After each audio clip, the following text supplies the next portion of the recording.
Think of a symptom, any symptom that's bothering you. Headaches, insomnia, fatigue, anxiety. Think about how that impacts your life and how things would be different without it. How would things look if you were able to release that? What would become possible? Maybe it's as simple as changing your orientation and thinking about things in a new way. Let's talk about that today.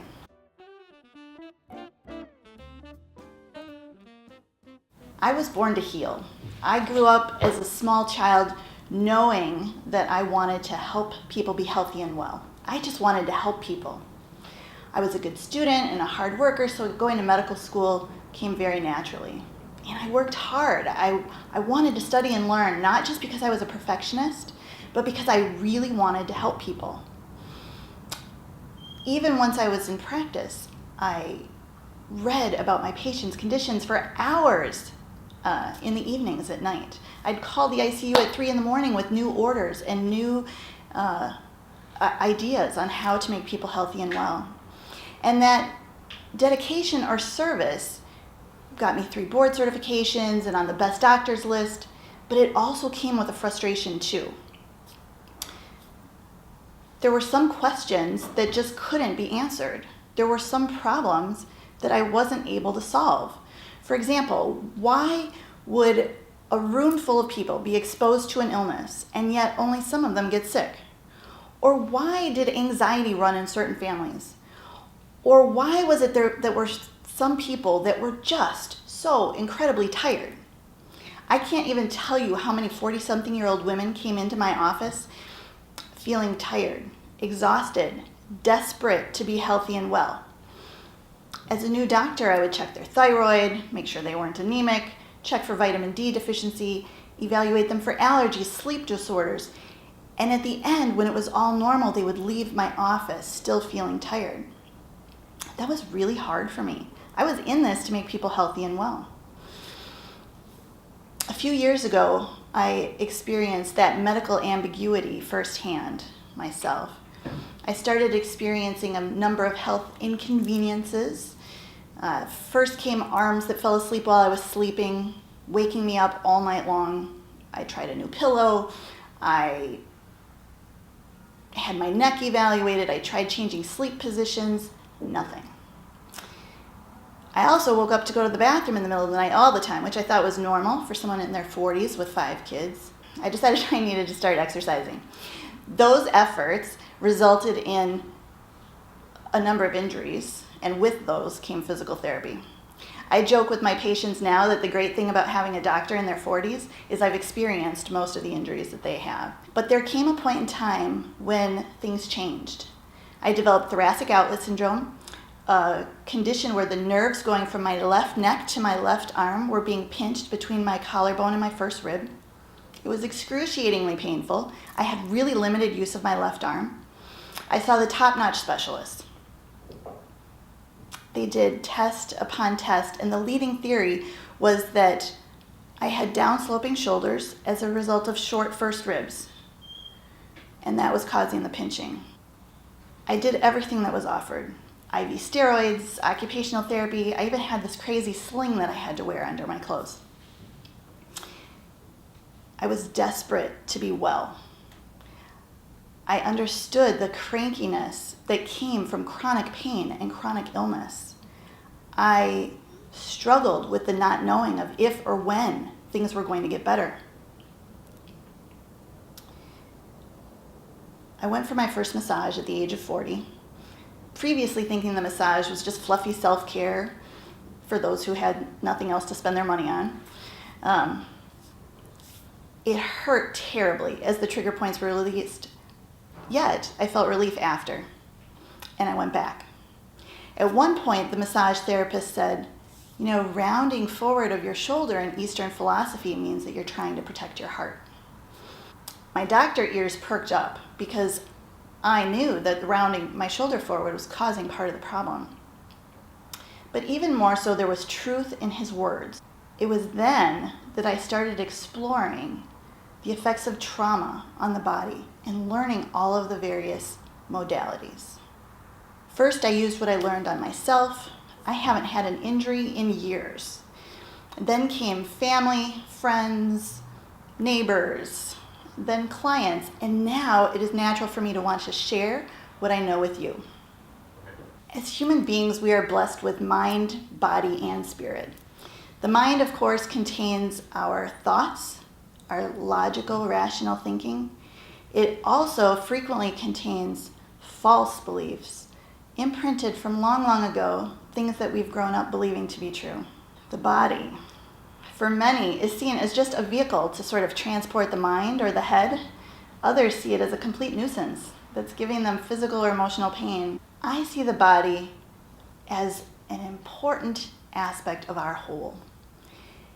It provides us with messages and is the messenger that shines the light and points us to the next step on our path. The spirit, of course, connects us to the most authentic part of ourselves. It is the most authentic part of ourselves, connecting us to all of humanity and connecting us to the divine.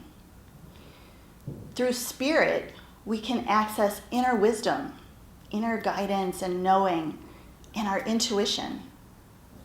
Knowing that we are able to take that next step, fully support. Mind, body, spirit, they all play a very important role moving forward.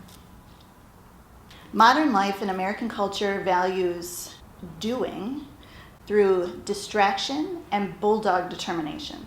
We've been accustomed to stuffing or burying our emotions over there and putting one's nose to the grindstone. Think of an experience where something terrible has happened and you don't want to feel sad or angry or scared. So what do? We stuff it over there and get a new hobby. The problem is this just isn't sustainable. This kind of approach only works for so long because emotions are processed in the limbic brain and they're stored in the body. When an experience exceeds our ability to cope or process the emotion in the moment, the body saves it for later. No lesson is going to go unlearned. And emotions that are stored in raw form for later, you know what those are? They become physical and emotional symptoms and disease. So if one has exhausted all of the options on the body level or the circle, could it really be as simple as looking at the square or the triangle? I think that it is. As I piece together my research, my personal experience, and my experience as a physician, I came to develop this truly holistic and integrative model of health and wellness. In this model, I now see trauma or conflict as the root cause, leading to energetic disturbances effect, and ultimately physical or psychological disease as consequence. So let's start at the root, and let's talk about trauma. Trauma is defined as an experience that surpasses the body's ability to cope in that moment. A distressing, painful experience. Most people think of trauma in terms of the big T kind of trauma. War, abuse, torture, horrific things. And that is traumatic. But when we expand our definition to include the broader perspective of trauma, we realize that we've all experienced trauma many, many times. Now, most people won't acknowledge or admit to having experienced any trauma. They see that as a sign of weakness. And yet, by dismissing or burying the trauma that has occurred, we turn away from the message offered by the body and we subject ourselves to more. Trauma activates the limbic system, the emotional part of the brain, and trauma makes the prefrontal cortex or the thinking, rational part of the brain go completely offline. It also impairs our ability to communicate. Understanding the body's response to trauma is key to understanding your own health and wellness. So if trauma or conflict is the root, The effect is energetic disturbance. Energy flows through our bodies and our nervous system all the time, generating thoughts, generating actions, taking care of all kinds of processes.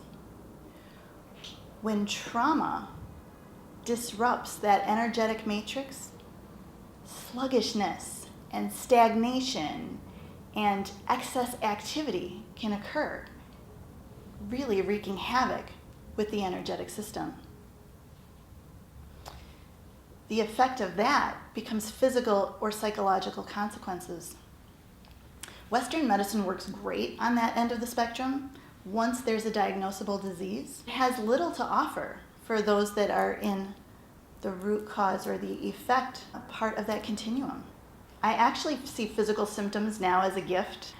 I've learned to track my own physical symptoms and understand their meaning. For example, when my left neck gets sore and tight, I know that my fear of not being good enough is active.